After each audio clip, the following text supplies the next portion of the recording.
there was a tweet that went out. Basically, it said that Microsoft is not going to do any parity at this point between the Xbox and the Scorpio for things like frame rate, obviously resolution. That's pretty obvious. But seeing more about frame rate, and the idea here is what he's saying is there's a chance that they move to exclusivity for Scorpio games. So a game comes out and it's exclusive to the Scorpio. And that's interesting because that was not their original plan. Do you guys think that Scorpio exclusive games are coming? Why? I mean, you're gonna segue. Here's the thing. The last time a company tried this was the almighty Nintendo with their 3DS line, and they made one new 3DS exclusive game. There was one indie game, The Binding of Isaac, and then there was one game that ran substantially better, which was Hyrule Warriors. Now, why did Nintendo stop doing those? Because you're segmenting your market. Like that would be terrible. Like it makes the most sense, but if you do that, what you're basically saying is this is a successor to the Xbox One. This will have exclusive games for it. You need to buy it. And I don't think Xbox One owners, in 2017 are going to be like, yes, finally, we got a new system because there were so many great exclusives on the old one. Like, oh man, should they do it? Maybe, because what's the point of having all this power just to have, a little bit more?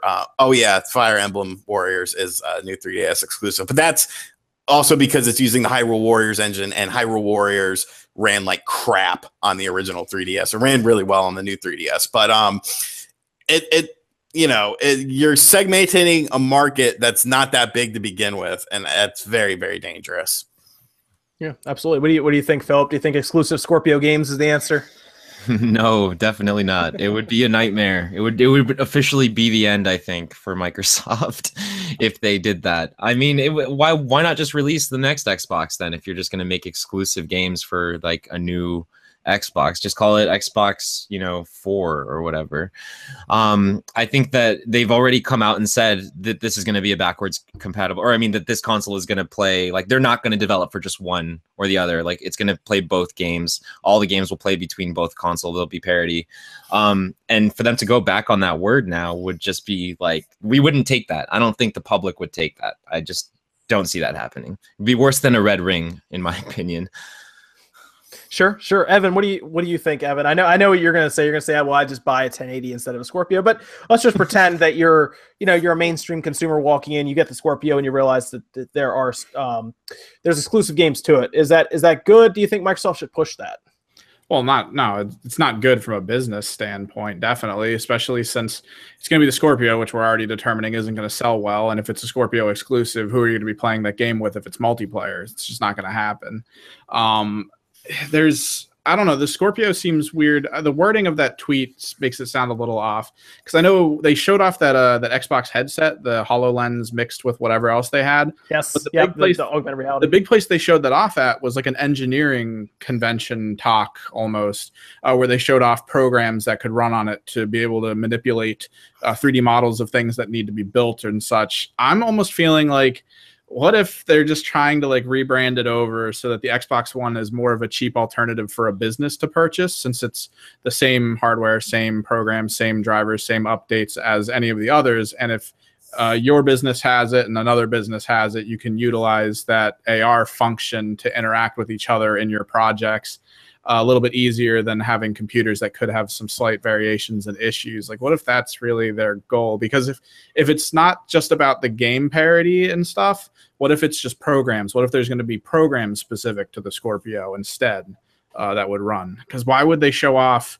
all those different program functions with the AR helmets if not to interact with something other than just the Windows system?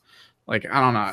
It's just all very weird. There's nothing that I enjoy about listening with this Scorpio stuff. No, you're on the right track there with the VR headset. I think that's the big reason the Scorpio is even showing up, because it still has the same. So people are excited. They're thinking that the Scorpio is going to, now that the parity calls and stuff's being removed from it, it's going to all of a sudden play next generation, if you want to call it next generation level games, but it still has the same CPU.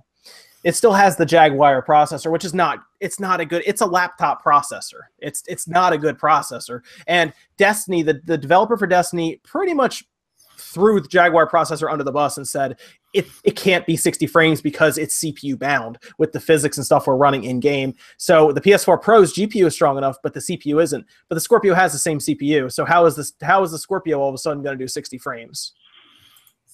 That's my question there. And I think a lot of people are forgetting that the Scorpio is still hampered by that CPU. It'll do well. It'll still do 4K. I'm sure their games will do 60 frames. So far, all we've seen is Forza, and that already ran well on the Xbox One, the regular Xbox One.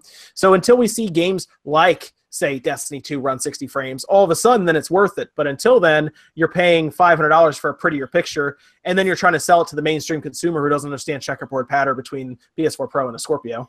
And that's going to be their main competition. It's going to be Scorpio versus PS4 Pro at Christmas time, and of course, Switch will be over here doing their own thing selling, but it's not going to be easy to sell against an item that's probably at least $150 cheaper.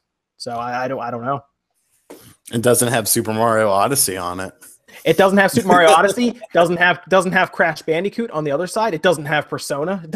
It doesn't have what is it? Nier. It doesn't have Neo.